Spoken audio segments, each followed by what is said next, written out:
दिवसभर काम तरी काय असतं तुला? फक्त मुलंच तर सांभाळायची असतात. हे टोमणे जे नवरे देतात, हा आम्ही ब्लॉग त्यांच्यासाठी. काही अर्जंट कामामुळे पिऊला ऑफिसला जावं लागले. मला आणि स्नोईला होती आज सुट्टी. तर स्नोईची आज पूर्ण सकाळची जी जिम्मेदारी होती ती माझी होती. सकाळी पोहेचा नाश्ता केला आणि स्नोई सोबत खेळायला सुरुवात केली. तुम्हाला माहिती का जगातला सगळ्यात टफ जॉब कुठला आहे? एक असा जॉब ज्याच्यात तुम्हाला कधीच सुट्टी घेता येत नाही.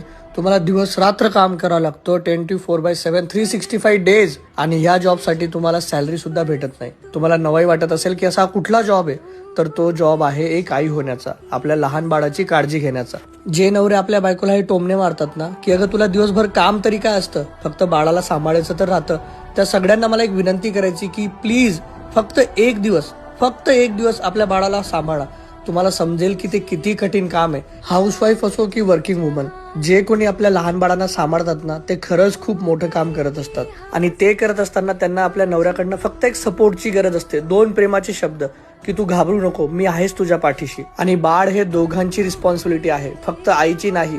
जेवढं ते बाळ त्या आईचे आहे तेवढेच त्या वडिलांचे सुद्धा. म्हणून वडिलांनी सुद्धा आपल्या मुलांचा सांभाळ घेतला पाहिजे, त्यांना सांभाळले पाहिजे, त्यांच्यासोबत खेळलं पाहिजे, त्यांना खाऊ घातले पाहिजे. जेव्हा तुम्ही इक्वली रिस्पॉन्सिबिलिटी शेअर कराल तेव्हाच तुम्हाला तुमच्या बायकोचे कष्ट दिसतील आणि तिच्या कष्टाची जाणीव होईल. आणि ज्या दिवशी तुम्हाला ती जाणीव झाली त्या दिवसानंतर तुम्ही तुमच्या बायकोला कधीच विचारणार नाही की